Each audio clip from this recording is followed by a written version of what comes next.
And welcome everybody to another glorious episode of The Signal Caller. I'm your host, Dwayne Douglas, along with Solo Lopez. You can catch him on Twitter, Solo Lopez, at the Solo Lopez.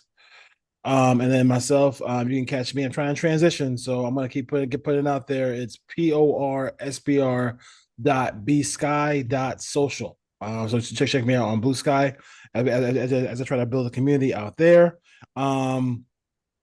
I was gonna say, so I did want to hit on this, hit on this because we talked about it, and I'm seeing more videos on it on Twitter. First of all, how you doing? Good, a little mad. The Warriors just lost, so that's why he's mad. Yeah, it's not just the Warriors. It's just a lot of what's going on with the Raider narrative right now. Yeah, it's just crazy. Yeah, a It's little bit mad. ridiculous, man. A little It's bit some coordinated attempt to get Aiden mad. O'Connell the job Yes, again, apparently. So this is crazy. Well, he has ain't no AOC has a great PR team. sure does. I don't know who he's paying, Yeah, man. seriously. Um, the hit on Trevor Lawrence. Now we Hmm. we talked about like quarterbacks doing the whole like kind of like walking into a slide or just or like the Mahomes tippy toeing out of bounds type stuff. This was not that. This was he was running full sprint. Hmm. He made a clear attempt to give himself up by sliding. And Al Shazier, if he just hit him, it's fine. But we saw this come up. We saw all that stuff. Like he was trying to decapitate him. He So did the perfect, the flying elbow. 100%, Yeah, he gave Trevor Lawrence the people's elbow. yeah, That's the thing. So it this was whole bad. this whole defense by the head coach, this whole defense by the GM, I'm good with. Like y'all can defend your player all day and all night. I don't really give a shit. Yeah. That was a dirty play. And now does the NFL need to have a more concise everything as far as this goes? Of course they do, but at the end of the day, that was a dirty hit, and he deserved to be out for 3 games. Like I'm not sure why we're having this discussion. I mean, this dude. I mean, like Trevor Lawrence just got back, and Yeah. in the minute he got back, he's back. He's back. He's back injured again Yeah. because he has a concussion. I think it's if we really look at like the hit itself, it doesn't look like it doesn't look like there was zero opportunity for him to pull up or pull over to Trevor Lawrence. We've seen guys dive over the quarterback before. The flying forearm is just Yes, I see. it's Yeah, really indicative of what the guy was trying to do with intent. And I the only good thing that comes out of it is the league potentially talking about the and opening up the conversation about the quarterbacks utilizing the egregious advantageous rule of being protected at all times. Basically, since Mahomes ran that playoff touchdown run against Tennessee on the sideline, where everybody was afraid to hit him, nobody wanted to hit him on the sideline, and it was just, and he's the worst at it. He's egregious about taking advantage of the penalty that you can get on the sideline, trying to get the extra yardage.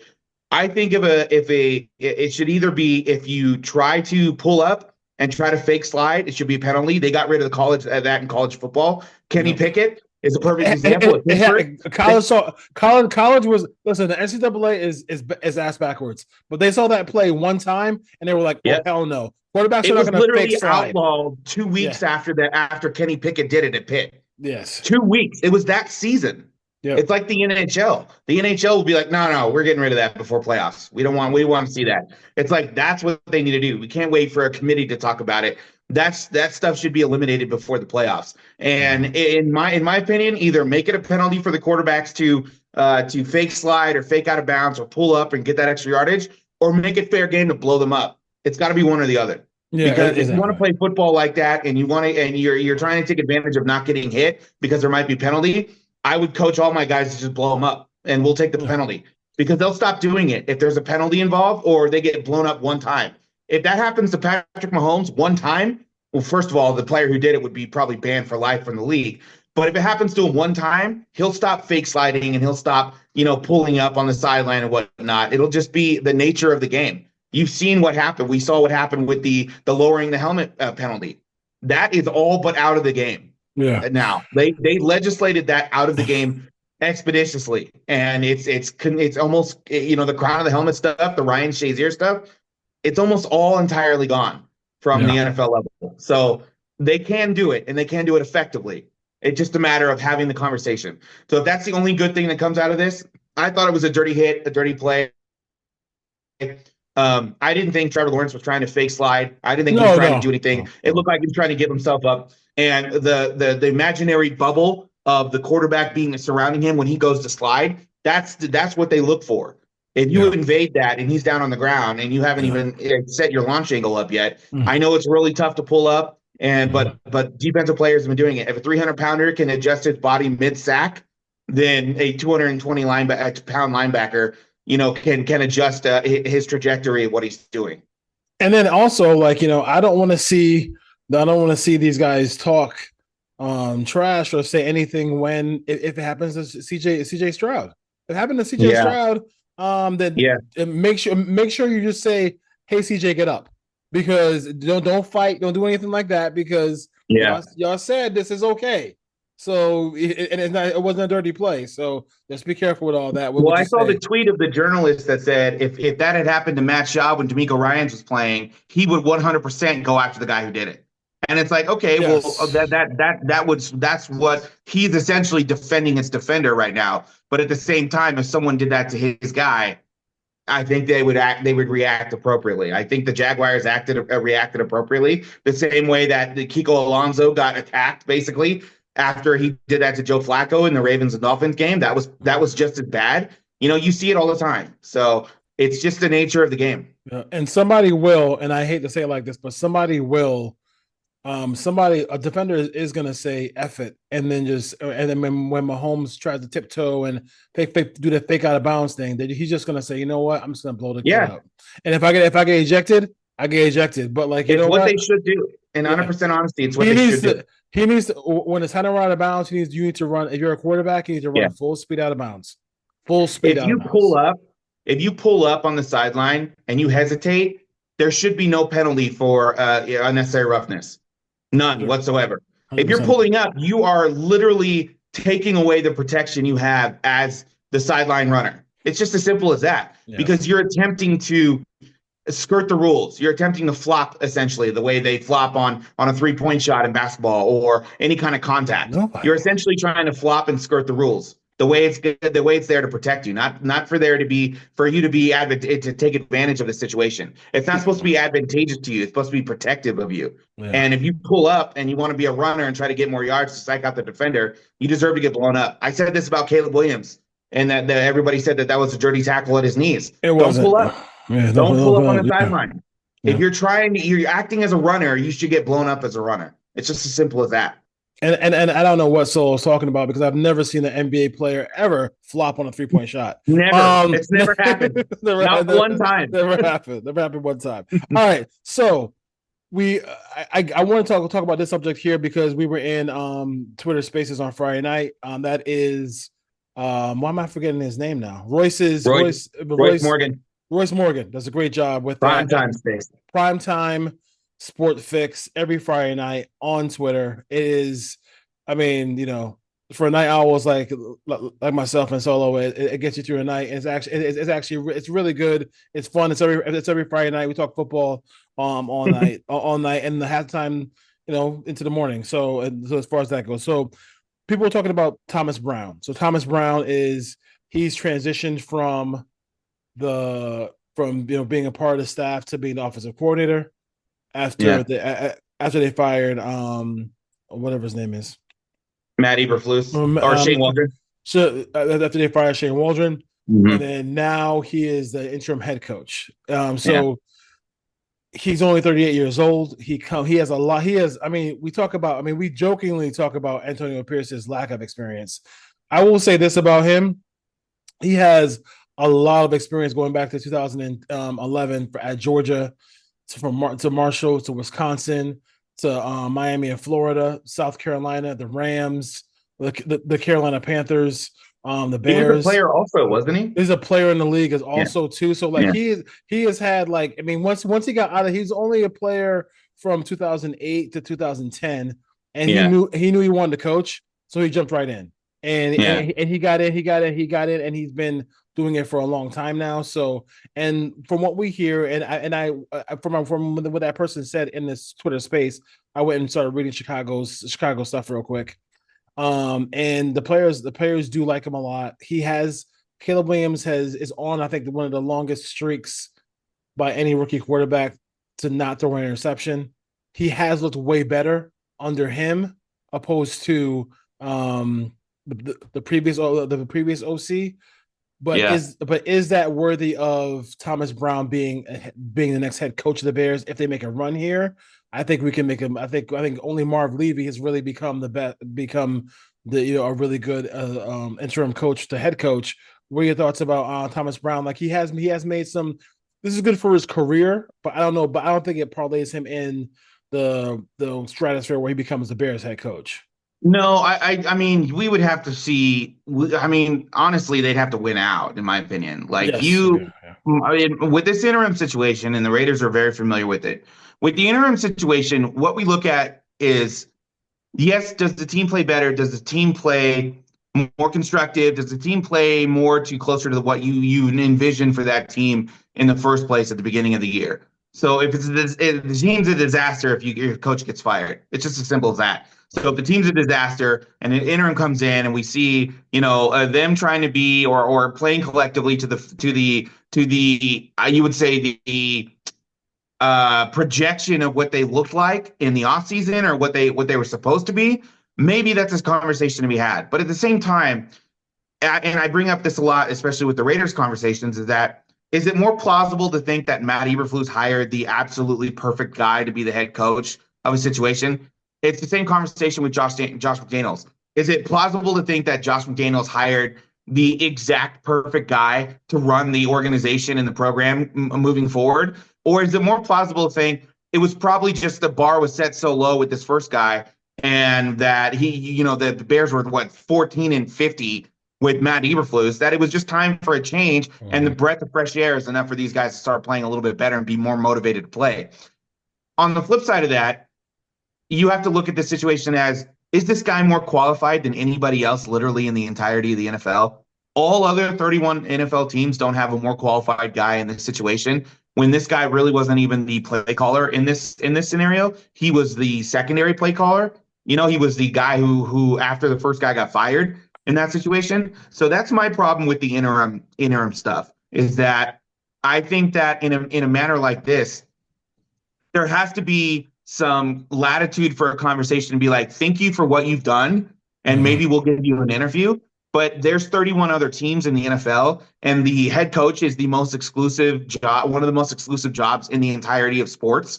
And I'm betting that there's somewhere I'm betting against you that the field of the entirety of the NFL, there's someone better and more qualified for me to hire. And I don't like the idea. And the conversation surrounding Pierce was, well, how do these guys get the opportunities to learn if they don't do that? I don't believe in learning on the job when there's only 32 of these jobs.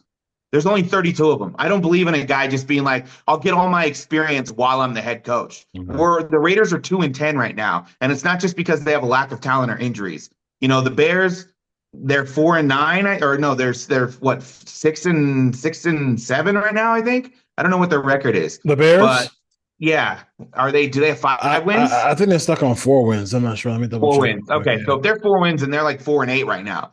So it's like, okay, well, if you win 2 wins or three games and the team plays collectively better, you have the number 1 overall pick at quarterback, you have a generational talent, which most of us believe he is. There are some people that don't anymore, but I get that.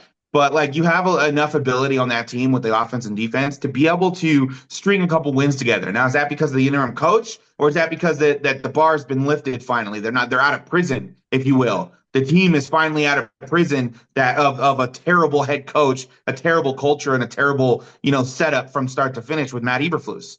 So I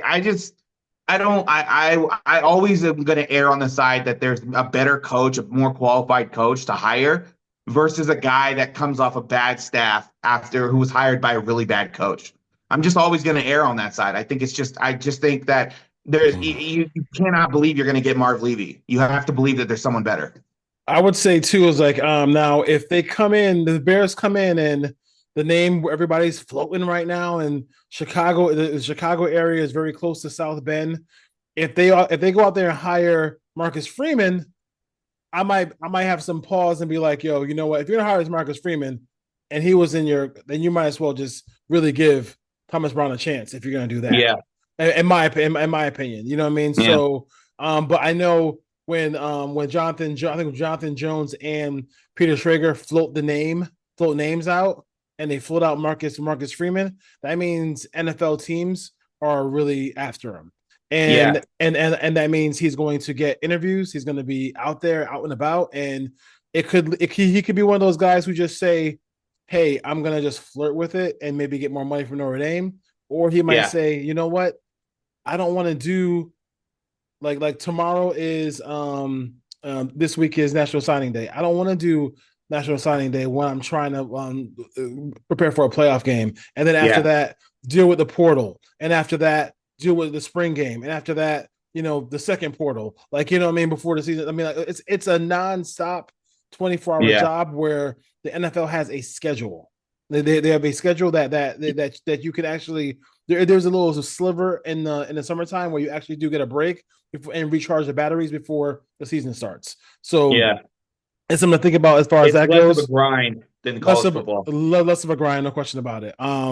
But I do think that Thomas Brown is going, in my opinion, he is if they're offense like the wins. I'm not really the wins are whatever.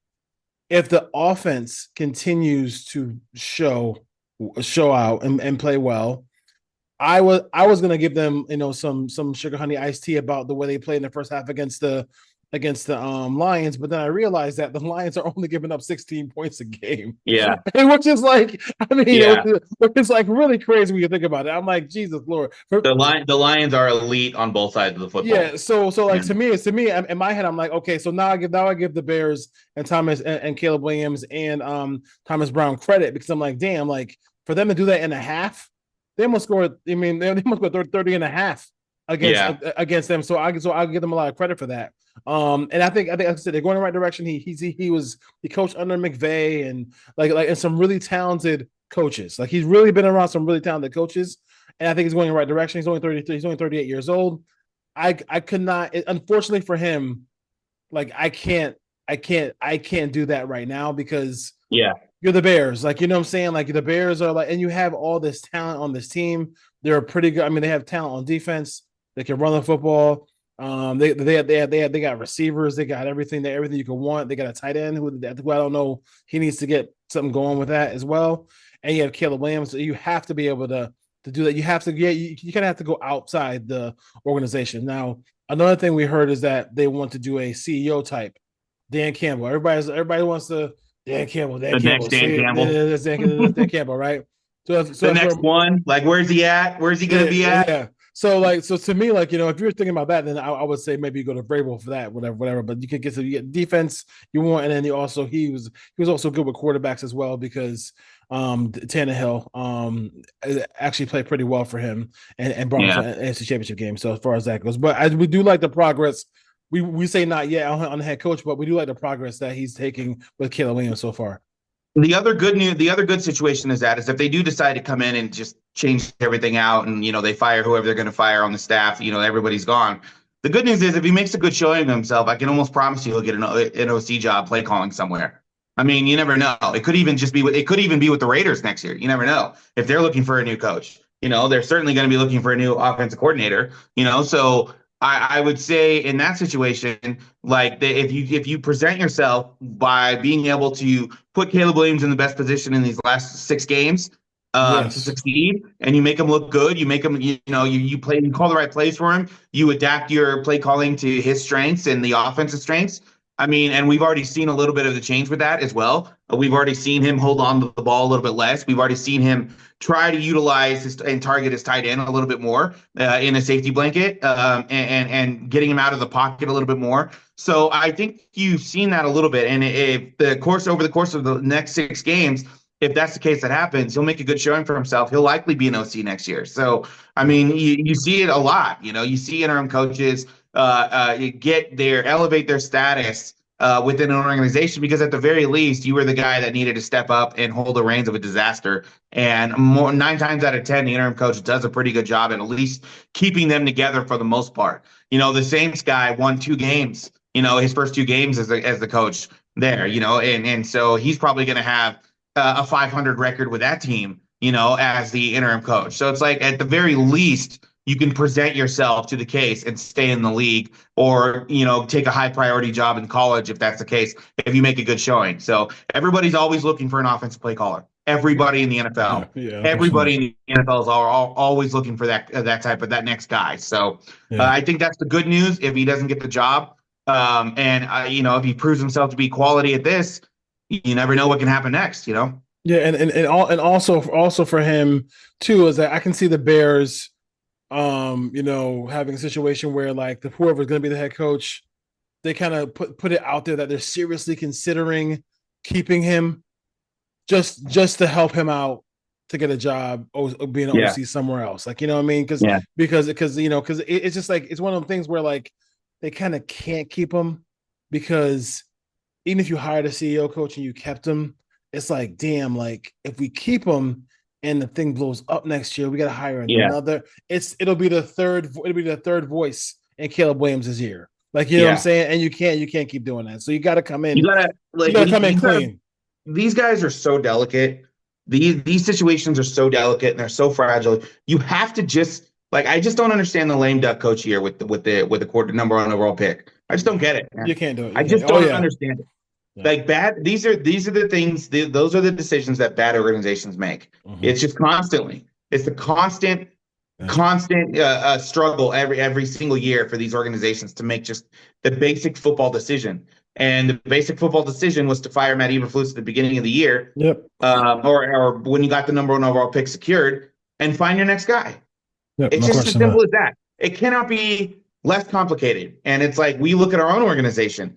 Finding a quarterback the second you cut Derek Carr should have been priority number one. It wasn't priority number one in that offseason. It wasn't priority number one in 2 years ago in that offseason. And it clearly wasn't priority number one last year. Yep. I don't know what else to say. Like, it should be priority number one this year, but you never know, because dumb organizations make bad moves, and that turns into long-standing playoff droughts. And that's where a lot of these organizations are at. When's the last time the Bears won a playoff game? 2017. So let me call Lovie Smith and find out. Okay. Yeah, no doubt. No doubt. No doubt. Love those guys. Love those guys that are fired after winning seasons. Yeah, love those guys. Dave Canal is doing a great job here. Listen, I know it's hard to say somebody's doing a great job because the Panthers are losing games, but they're losing games by the slimmest of margins, and they're also playing playoff teams tooth and nail down the stretch. They're 3-9. This game might get ugly this week when they play at Philadelphia, but you never know. They've been playing really good football. I give them a lot of credit, and I think they sat down Bryce Young.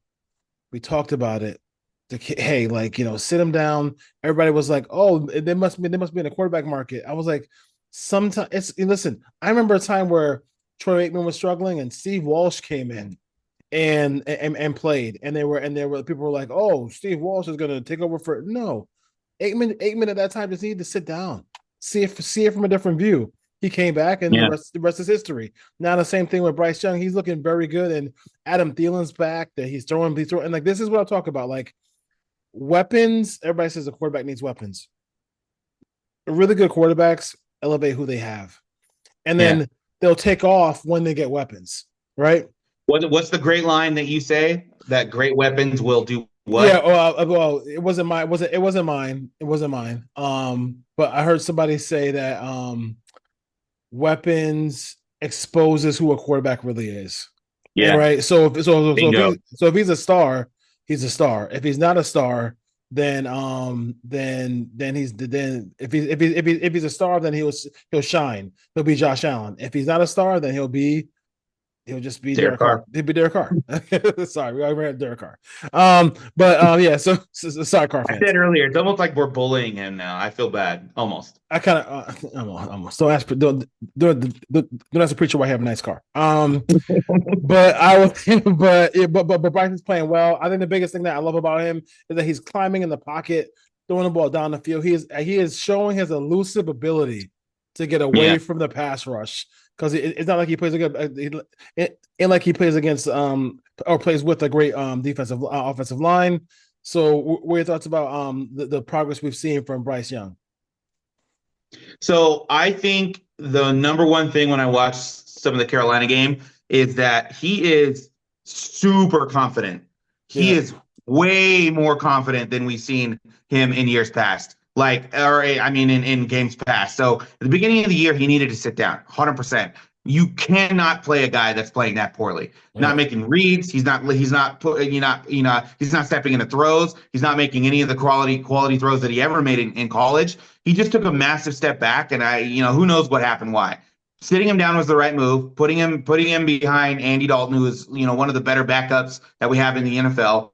Letting him hold the clipboard. This is the Anthony Richardson stuff. Like, let him hold a clipboard for a little bit. Can anybody name me the starting quarterback for the Niners when they drafted Alex Smith before they played him? Can anybody name me who played in front of Eli Manning the first 7, 8 games of the Giants season when they drafted him #1 overall? What about Carson Palmer? You should know this one. Like, who played in front of Carson Palmer for that year? Like, it's not a big, huge deal when teams are like, this guy's just not ready.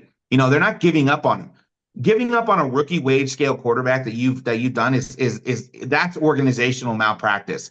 But sitting a guy down on a rookie quarterback contract that you drafted high and you have a high investment into is not the worst thing in the world for a guy's career. Oh, well, you're going to shoot his confidence and all that. You know what? There's a great line from a movie called Whiplash that one of the guys asked, look, like, do you think you do it too hard? Do you think you discourage the next Buddy Rich to become the next Buddy Rich? And it's like, no, because the next Buddy Rich would not be discouraged. And that's what quarterback is. Then that guy will not be discouraged. You cannot discourage Tom Brady because of his mindset and his work ethic. yeah, If you discourage one of these guys by sitting them down, then they were never going to be the quarterback in the first place. That means they want to be Derek Carr and be pampered and coddled for your entire career, never have to look over your shoulder for that. Or Marcus Mariota, who basically gave up on several teams and stuff like that. And, it is what it is. Like, the next great guy is not going to be discouraged because the team sat him down when he was playing poorly, and they protected him in the long run. Because now look at him. Now he's playing, like, his last 3 games have been really nice. yeah, Like, really. it's expected of a franchise quarterback to be able to step into throws and make the right reads and not be discouraged and move in the pocket and run when he needs to. These are all the things you did not see in the first part of the season. He's a completely different player. Dave Canales has done an excellent job of sitting him down, building around his strengths, and being like, this is what you need to do. You don't need to do more than this. It's almost like a simplistic way to coach this guy. It's like, here's the mold. All I need you to do is step into this mold, and you're going to be fine. And I think he's done that. And it's probably taken the Panthers out of a quarterback situation. Nobody's talking about replacing Bryce Young now because he's played so well in the last couple of games. And it's like, this is the peak of what can happen when you sit a young quarterback down who's struggling and be like, maybe you're just not ready yet. Let's sit you for a few games. Let's get you in the film room. Let's settle you down. Now, those are famous words by offensive coordinators. Let's settle this guy down. Settle down a little bit. And that's what they need to do. Will Levis in the last 4 games, what has he done? 9 touchdowns, 2 interceptions, 101 quarterback rating. I mean, he got sat down, he got benched. Anthony Richardson got benched, came back and won 2 of his next 3 games. It's just a matter of sometimes these guys just need to sit down. They're playing too reckless. They might be taking advantage of their position, and now they know they can't. It's as simple as that. And maybe that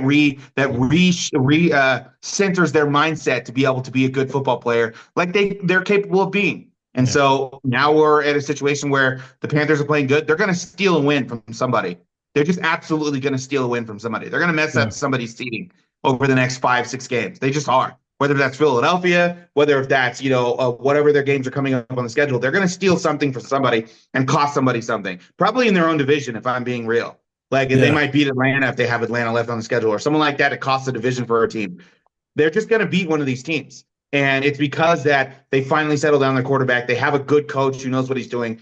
And he seems like a bit of a hard ass. And sometimes young teams really need that. So Yeah. we'll see what happens. I'm impressed. And I've been impressed. the players on that Carolina team seem to like him a lot. They seem to Yeah. really really like him a lot. So we'll see what happens. We'll see what happens there. So we like I said on the signal caller here with myself and Saul Lopez. We talk about quarterbacks who are in the league right now. Let's talk about quarterbacks who are coming up in the draft. Hopefully the Raiders actually have the cojones to take one in the first round, if you will. Before we talk about the who might, I think one of our next topics is who is battling for the number 3 spot in the draft, because we know it's Ward and Shador in whatever order you like. Yeah. I want to talk about this is a section of the show we call dumb shit. So Travis Hunter, like extraordinarily gifted athlete. He's good, a good young dude. Like I wish him all the luck in the world. If the Raiders win a couple of games and end up at like the 7, 8, or 10, like Raider fans got to realize too one thing is that they win a game, all of a sudden you go from 2 to like 9. Like you know what I mean? So like it's very important that like, I'm not saying they, I hate to say it like this, but don't win games, but like, well, I'll say this. It's very important for them to be in the top 3 as far as a top or the top 2 in drafting. Well, however it happens, you know what I mean? Look, man, I'm not afraid to say it. They need to lose games. It's just as simple as that. They have to assure it. You no have question to lose about games. it. But and then We're 2-10 with Brock Bowers. Just think about that for a second. Yes. Brock Bowers go in the top 5 in a redraft. We got him at 13, and we're 2-10. He's having a generational season. Yes. It's not helping us win games. Why? Well, it's obvious. He's a tight end.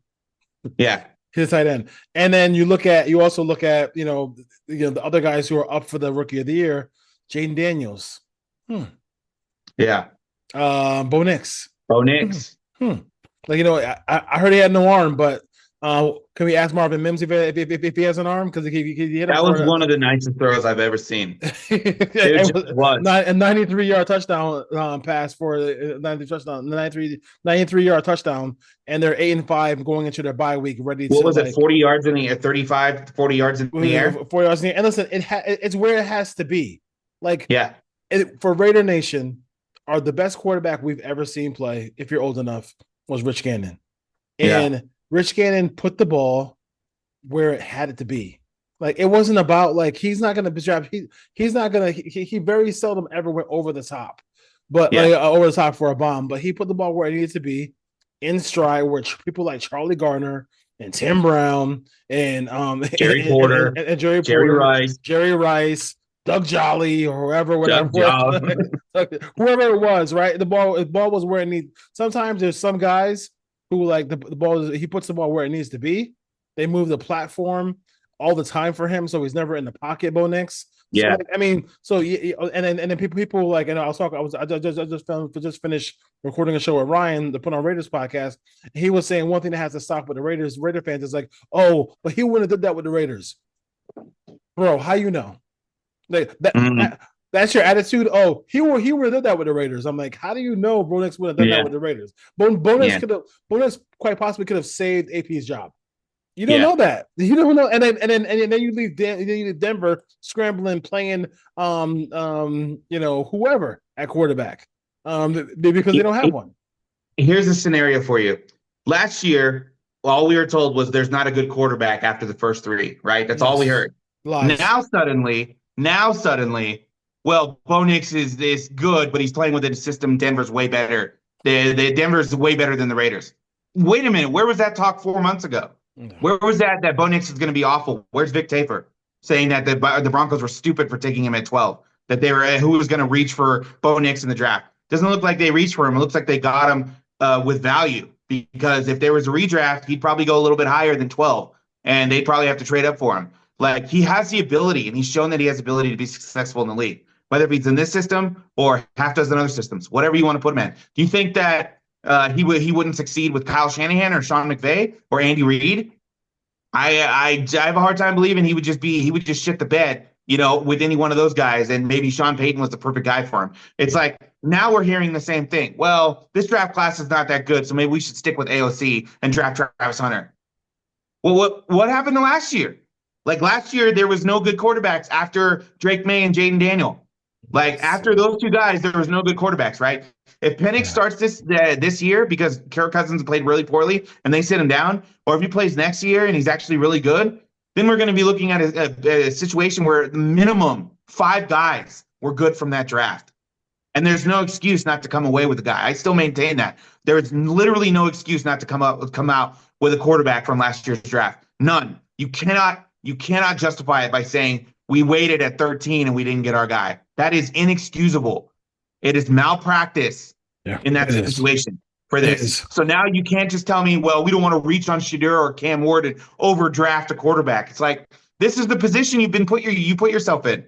So you have to hope these guys are good. It just is what it is. And listen, there's a thing, there's something in the Rare Nation world where like we can flop with Philip Buchanan, we can flop with Henry Ruggs, we can flop with Tyree Wilson, we can flop Alex with Leatherwood, Robert Gallery, we can flop with any of these guys, any position, but God forbid we flop at quarterback. You got to take one. If it happens, if he turns out, he might actually turn out to be good. He might, Shador or Cam Ward, they might actually turn out to be just what the Raiders need to start winning football games. There is an opportunity to miss on a quarterback every single time you draft one in the first round. There is no opportunity for an organization that refuses to do it to get a good quarterback. If you're scared to draft quarterbacks, you're in the wrong business. You're just in the wrong business. You cannot be scared and be like, well, we just got to wait for Andrew Luck to be in the draft. Meanwhile, you pass on Mahomes, Deshaun Watson when he was good. You pass on Josh Allen at 7. You pass on Lamar Jackson at 32. You pass on all these guys that you could have gotten in these scenarios when you were too scared to take one and pull the trigger. If you wait around for Andrew Luck, you're going to be the Raiders. You just are. Yeah. If you wait around for that guy in the perfect scenario when you were number 1 and you had the right opportunity, there were 9 Hall of Famers in the first round of the 2007 draft when they took Jamarcus Russell, when Lane Kiffin was spot on saying, I don't want this guy, I want Megatron. Jamarcus Russell's not good. Like, yes, that can happen. When you don't have the structure in place to be able to draft a guy and scout a guy properly the way you need to. It doesn't mean that every single time that's going to happen. You miss 100% of the shots you don't take. And the only way to get better is to find a guy in the first round. They're all the best ones are drafted in the first round. You want to talk about Russell Wilson and Tom Brady? Fine. Okay. You want to talk about the busts that were number 1 overall pick, number 5, number 6, whatever. I don't care.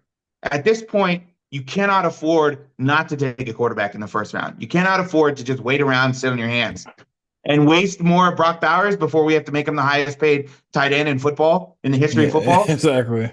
Before that happens, remember, Brock Bowers is on a rookie deal right now. So he's the best player, one of the best players in football right now at his position.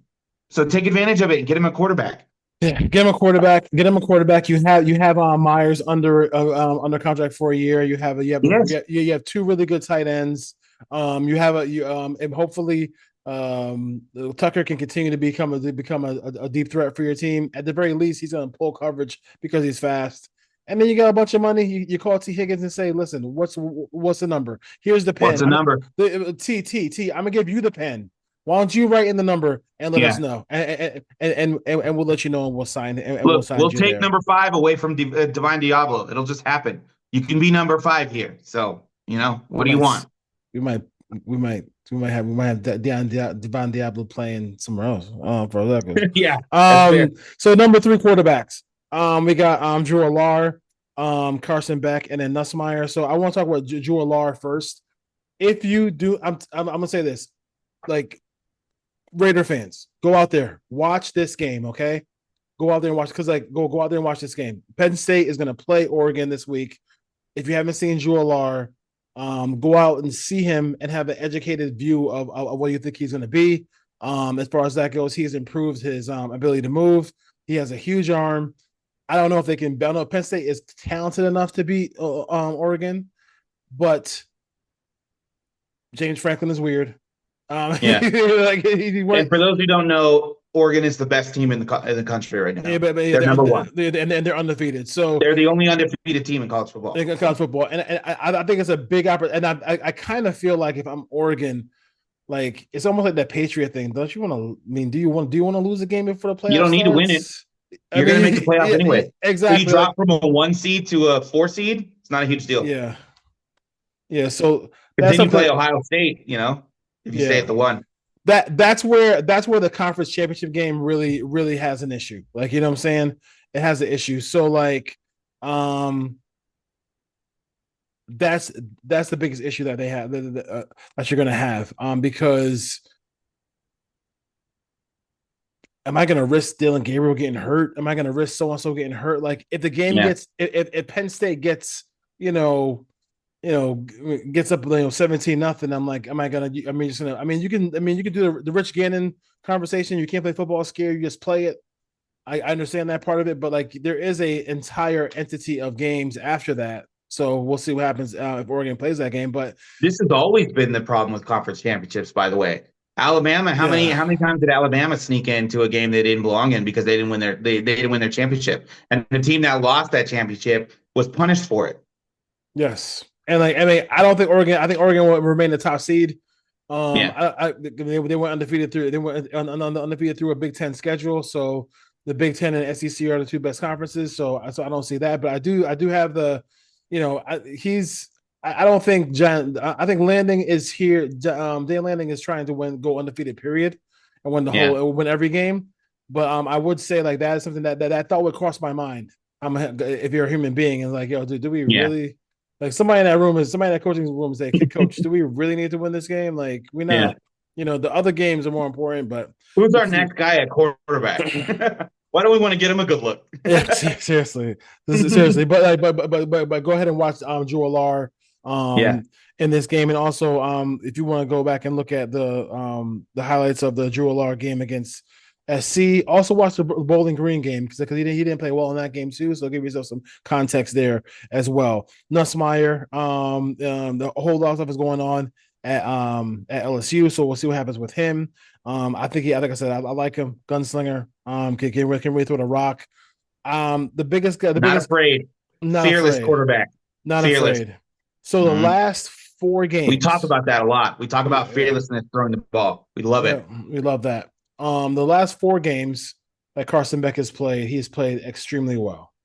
He made a lot of big time throws against the ACC Giant Killer in Georgia Tech in a rivalry game. Like they are the two coaches who I really love in college football, who I think are going to take the next step and maybe get bigger jobs, or the Georgia Tech head coach and the coach at UNLV, Odom. Mm. Because I mean UNLV can go to the football playoff. I never thought I'd say that, and never. And they're probably outdrawing the Raiders as far as real fans go at Allegiant, Mm. which is something I never For thought I real. would say either. So, but listen, What happens when you win?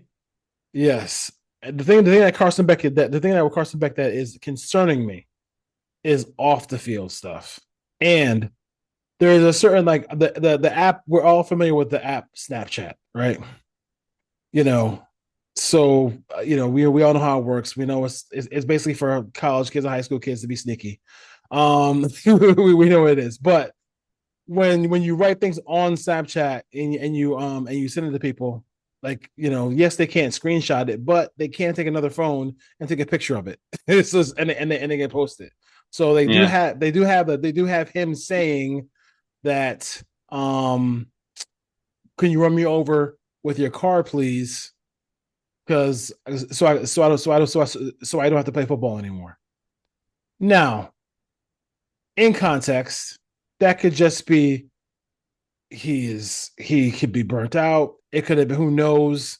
Kirby Smart could have been reaming him a new one because he had a bad practice, whatever. Even if we love our jobs, or even if we love something we do, there are trying days in it. But I do think that when you put some things out there like that, and then and then he also had the comments about not. I think what he was trying to say is that he doesn't watch football. He doesn't love football to watch it, but he watches film. he doesn't watch football as a fan. He As a can't fan, he because he can't. processes what he's doing. Yeah, exactly. That Yes. tells me that he doesn't have fun playing football, in my opinion, at least. You think so? I don't think he has fun. I think it's too much pressure. He plays well. And for the record, I may be biased because I'm all the way out on Carson Beck, like all the Yes. way out. Yeah. So, but I mean, That I just, part. I That part. when he said that at the podium about not watching football, that you know who it reminded me of? Reminded me of the quarterback from Friday Night Lights. That's what it reminded me of. The movie Oh, the where he movie. The just, movie. Yeah. it's like, do you like playing football? Like, do you like football? Yeah. And he just didn't know how to answer. And it Yeah. turns out he really didn't like playing football. He was just the guy that needed to be the guy in that moment. And football is the sport where like it is so much up trials and tribulations with it Yeah. that you know it's just it's just hard, but it's hard if you don't love it, like, you know what I mean. So And it's that hard part, when you do love it. it's either way it's gonna be hard, you know what I mean. It's like hitting the Yeah. baseball. I mean, like there's some at the end, but there are some athletes who are just really good at the sport who just not really, they're not really fans of the sport, like, you know. Jokic?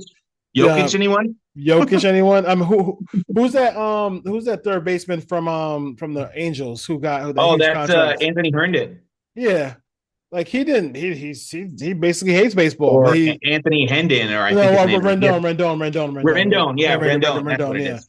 I mean, he went on about how much he hate. I was like, damn, you really hate it, but you, I mean, but he's gonna get that check because He he's got his good at bag. it. He'll get his He get, bag for the next 7 years. yeah, that contract is gross, but baseball has those contracts anyway. But Yeah. so that makes it so that would be like, to me, it's going to be very difficult to spin that around in a meeting with the GM, in my mind. Like, you know what I'm saying? Like, I Yeah. mean, like, yeah, I mean, so like, you know, because if like, you know, that's going to be hard. So we'll see. We'll see. But his play on the field has been really good last 4 weeks. If he makes a run in these playoffs, that's gonna further help his draft stock. But again, like I said, like, you know, like, I mean, if you don't, I mean, when you see a guy like Josh Allen play, you can tell even when he gets you can see, even when he gets banged up with his, I mean, because I think he hurt his left hand in this Yeah. game, whatever. Like, there is no place he'd rather be. Like, you know Yeah. what I mean, than in the snow playing the Niners that day. Like when Brock Bowers is playing, like, ain't nowhere else Brock Bowers would rather be. Yeah. As far as that goes. So that's the part where like I'm worried about it, but the play on the field is play on the field is getting better. So we'll see. We'll see how that goes as far as those three goes. But I would say definitely Drew Allar. I do want to see how he plays against Oregon. Yeah. I think it's for draft stock. That's something that's really important to see. Well, they're in the playoffs anyway, too, so we can see him. They That's are. why I really wanted Miami in the playoffs so badly, because now we don't get Shadir or So Miami potentially. where did we? I mean, where's that list at? Is that where Miami is the first out right now. right now? The As Lions of right first out. now, the second. So and then I think, do they? I mean, I wonder if SMU loses. Or So that's the thing. So that's SMU the loses, whole then that, conversation is if yeah. SMU loses, that pushes SMU down, which potentially pushes Alabama and Miami both out. Miami's already out, but it potentially pushes Alabama out. That's a conversation Joel Klatt was having today. So is there any way for Miami to kind of sneak back in? I don't know. The I honestly, the it's Syracuse confusing to me, the but I don't think Syracuse so. the Syracuse loss killed them, basically. I think so. Yeah, I think it killed their whole season for Yeah, playoff, yeah.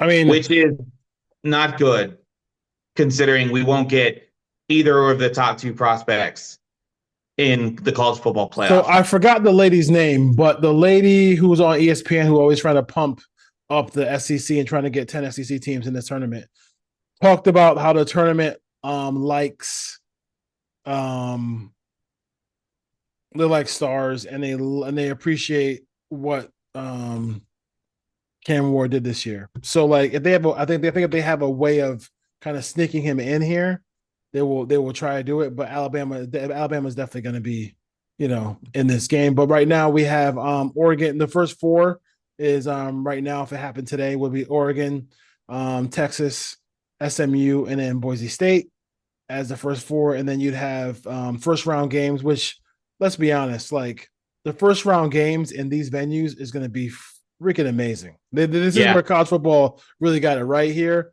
First game will be Arizona State versus will be at Arizona State at Penn State. Then you got Tennessee at Ohio State, Alabama at Notre Dame. I mean, the ratings for that game alone is going to be freaking ridiculous. Yeah.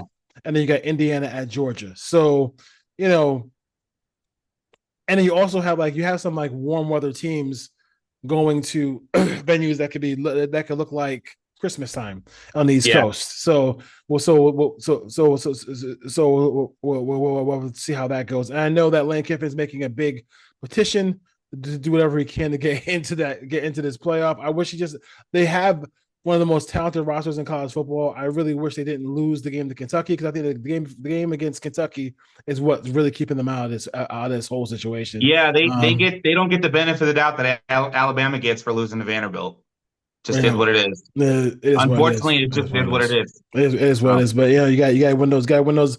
When you're playing these bad teams on the road, you get punished when you lose to them. So on the flip side of that, even if Bama is in and the final said and done, we get exactly what everybody's been clamoring for 20 years now. We get the TCU teams that are in the playoff to be able to play these games. We get the old Boise State, 13-0 teams. We get the old Utah 12-0 teams that are like, why can't we have our shot at least playing some of these guys? Indiana and SMU are in it. Indiana and SMU, Arizona State. When's the last time Arizona State was really, really, really good? They would have never been given a sniff in the 14 playoff, or even dating back further. They'd be so far down the line in terms of a national championship. Before in the BCS system. Now you get all these teams that have the opportunity. Now you have the opportunity to make your mark. Now we're going to get an upset. Now we're going to get one of these big teams going down to one of these smaller, lesser programs, as ESPN would always have you believe. So SMU versus Texas in the semifinals, that'd be hilarious. That would be Texas. Can you imagine? The state of Texas would lose their mind at that. Would that even be a national game? I know. I would say one thing about SMU, Dallas Fort Worth area. That's the next program that's really going to be next level, because they just. Well, I mean, they finally really came back right from the death penalty.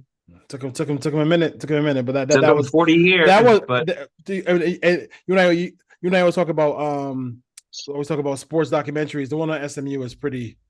It's one of the best. Yeah, one of the SMU 30 for 30 is one of the best ever made. One of the best one ever made. So yeah. All right, Raider Nation. We'll end it with picking the quarterback. Nobody else. Hopefully the Raiders continue. They play the Bucs this week at 10 a.m.